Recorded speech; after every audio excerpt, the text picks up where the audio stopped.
Our top story, the Bharatiya Janata Party has sprung a surprise in Madhya Pradesh. 58-year-old Mohan Yadav has been picked as the new chief minister. He was not even in the list of contenders, which goes on to show that it is a bad idea to second-guess the BJP leadership. A three-term MLA from South Ujjain, Mohan Yadav is an OBC face who rose to prominence after being inducted into the previous state cabinet as the higher education minister. This happened barely 3 years ago. He succeeds Mahaji Shivraj Singh Chauhan, who was the hot favorite for a fifth term in power. Now, it is learned that Mahaji proposed his name, which means it was Shivraj Singh Chauhan who proposed the name of Yadav as the next chief minister. Shivraj Singh Chauhan is an OBC strongman, and the BJP, by picking Yadav, has managed to keep the balance going. Madhya Pradesh now also gets two deputy chief ministers, Jagdish Devda and Rajesh Shukla, one Dalit and the other one an upper caste. So that is representation taken care of. Former Agriculture Minister Narendra Singh Tomar will be the new Speaker of the State Assembly. हमने सबने संकल्प किया, मेरे जैसे छोटे कार्यकर्ता को एक बड़ी जवाबदारी दी। मैं जवाबदारी के इस बड़े काम को बता सकता हूं कि केवल ये भाजपा ही है जो सामान्य से छोटे से कार्यकर्ता को भी इतनी बड़ी जवाबदारी देती है। यही हमारा अपना भाजपा का चरित्र है। भाजपा के इस नए दायित्व के मैं लिए हृदय से आभार भी मानता हूं और आप सबके विश्वास के साथ निश्चित रूप से जो विकास का कारवा बढ़ाया माननीय मुख्यमंत्री शिवराज सिंह जी चौहान ने और यशस्वी प्रधानमंत्री के नेतृत्व में, निश्चित रूप से हम इसको आगे बढ़ाएंगे। एक बार फिर मैं हमारे लिए जो स्लोगन था एमपी के मन में मोदी और मोदी के मन में एमपी, इस स्लोगन के आधार पर निश्चित रूप से उनके विकास के सपने को लेकर आगे चलेंगे। Okay, so Madhya Pradesh is done exactly 7 days after the BJP was voted to power in the Hindi heartland. Now the focus is shifting to Rajasthan. It's one of the 3 states that the BJP won. Since last Sunday, the name of Rani Vasundhara Raje has been doing the rounds as the front runner of the next chief minister. After all, she's someone who has been Rajasthan's chief minister twice over in the past, which means she has the experience, the needed experience. But the question is, will the BJP throw in another googly like they have in Madhya Pradesh today and Chhattisgarh yesterday? Or will Rajasthan get the woman on your screens as its next chief minister? Or will it be any one of them? First, though, let me go across to Karan Verma, who is joining us on the broadcast. He's an author, and KG Suresh is a political analyst, an educationist as well, who is joining us on the broadcast. Karan Verma, can I ask you what you make of the BJP's pick in Madhya Pradesh? Fact is, none of us outside Madhya Pradesh even knew who Dr. Yadav is. So, I was just checking the numbers because I'm always intrigued by stats. In the last 1 hour, in terms of Google searches, Mr. Mohan Yadav has topped the number of Google searches in the last 1 hour. So that just tells you, because a lot of them were Google searching, who is Mr. Mohan Yadav? So this just tells you how unpredictable this Modi-Shah duo is. I mean, they can pull anything out. So this just, anyone who wants to do predictions or is into astrology, trust me, they're having a bad time because none of them saw this coming. That's what I can tell you. But one thing that I'm really impressed by from the BJP's point of view, and I've been saying this a lot, you see them as a disciplined unit. You'll never see those instances where a Channi and Sidhu were at dagger's end, or a T.S. Singh Deo and Baghel were at dagger's end, or the whole Gehlot pilot saga. None of this ever comes in the way of BJP.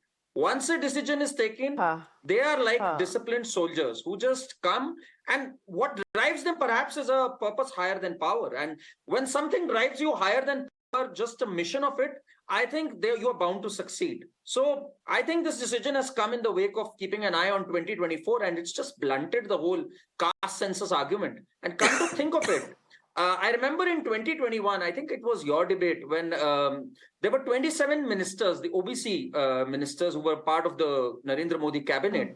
And the reservation people had was that there's only one Yadav. So what they're eyeing is the non-Yadav OBC vote.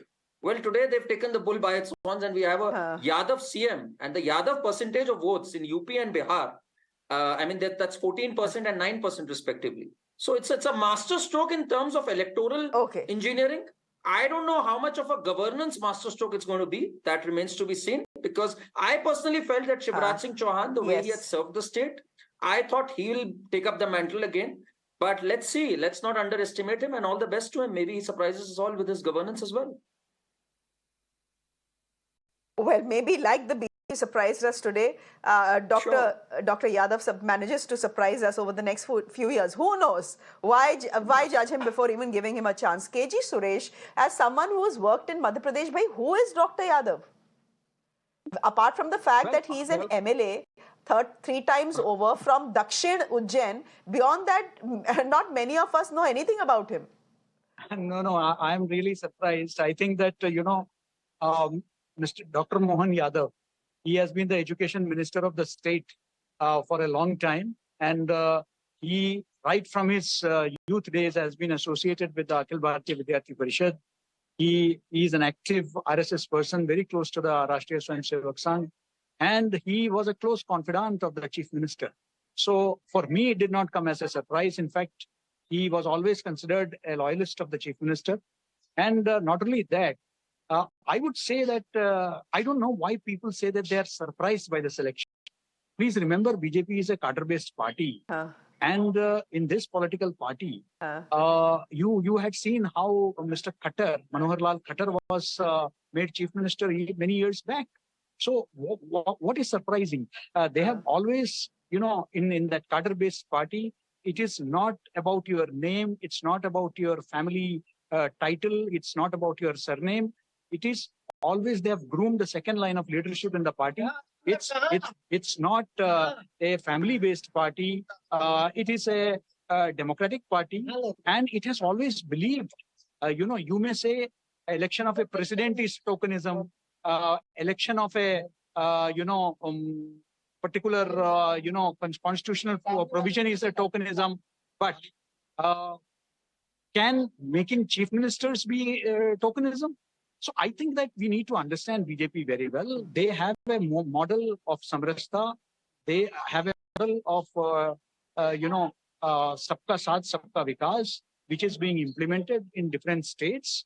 And I see this as an implementation of the BJP's ideology, wherein the larger identity, Hindu identity, is sought to be established, where caste factors, that it is a party of the projection, the perception of it being a Savarna party, is, I think, has been totally exposed. It has given the highest representation to OBCs. It has given representation to scheduled caste and scheduled tribes. It has tried to take everybody along. Look at the current scenario in the deputy chief ministers. One is Mr. Rajendra Shukla, who is a Brahmin, and the other is Mr. Devda, who is from the scheduled caste community. So the whole idea is to strike a balance, among all the stakeholders in Madhya Pradesh. So I think that this is part of the BJP's inclusive agenda. They've got their caste balance right. No, they've got their caste balance very right. What was the dilemma, Karan Verma? The dilemma was, here's a 4-time chief minister. He's done a fairly good job. Everyone is saying he's the front runner. He probably thinks he's the front runner himself. But the BJP has other plans. Only how do you implement those other plans? After all, Shivraj Singh Chauhan is an OBC. So the point is, you pick an OBC chief minister to replace an OBC chief minister. That is what seems to have been done. And some people can call it a masterstroke, but this is real politics, as it were. Now, I'm wondering to myself, Karan Verma, कि आज जो भोपाल में हुआ है, उसको देखकर जयपुर में क्या हो रहा होगा?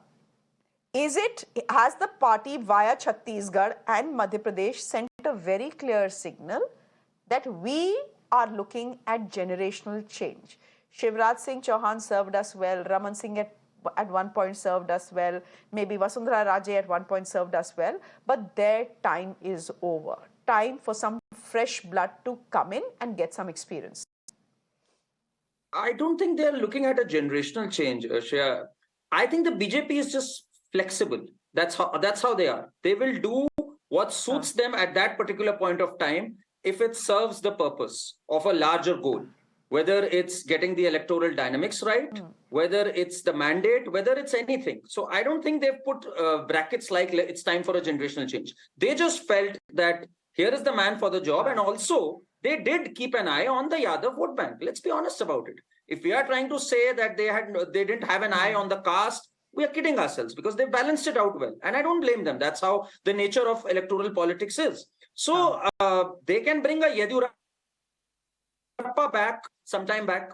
So they kept the age limits by the side at that time. So I think they are not fixed on anything. One thing that the BJP is that you cannot take your position for granted. And it's the higher ups now who are going to decide. And it doesn't matter whether you are popular, whether you have a high profile or not.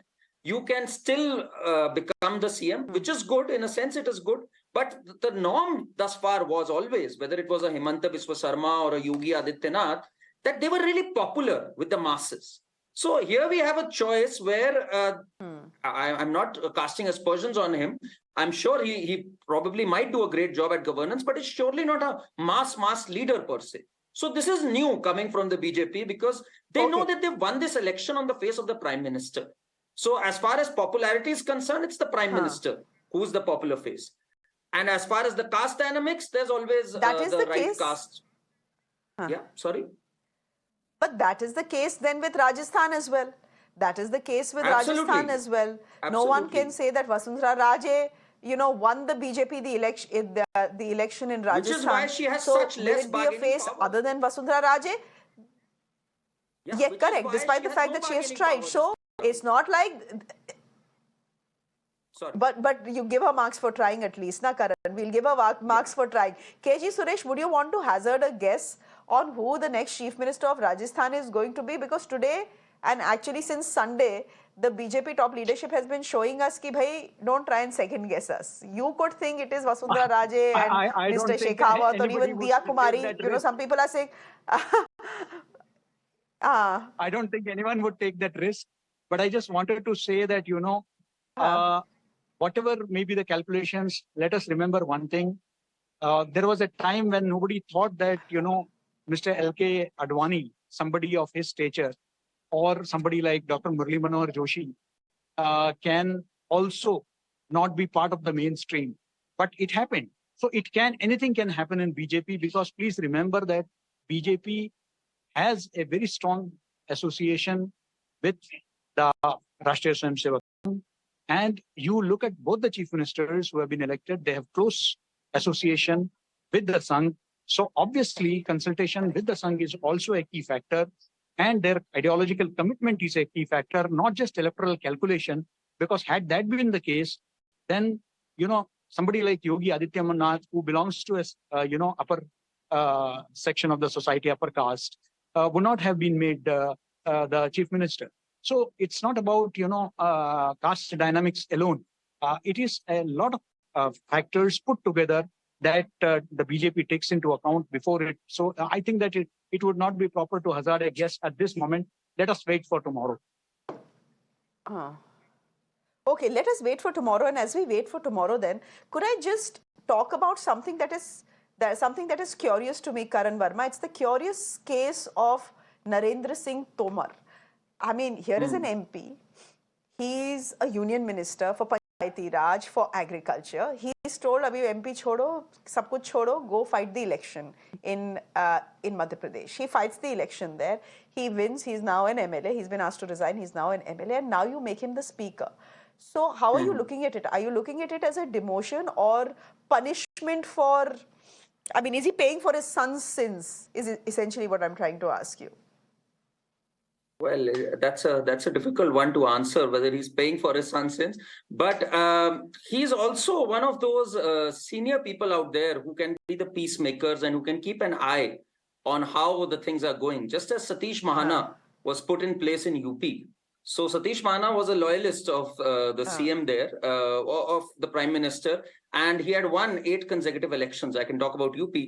And he was put in there as the speaker specifically for this purpose that, nothing hanky-panky should happen and you should be at the helm to see things go, because we have a CM who is not that experienced. So I think that could also be the case here, rather than just paying for his son's sins. I think this could also be the case here. KG Suresh?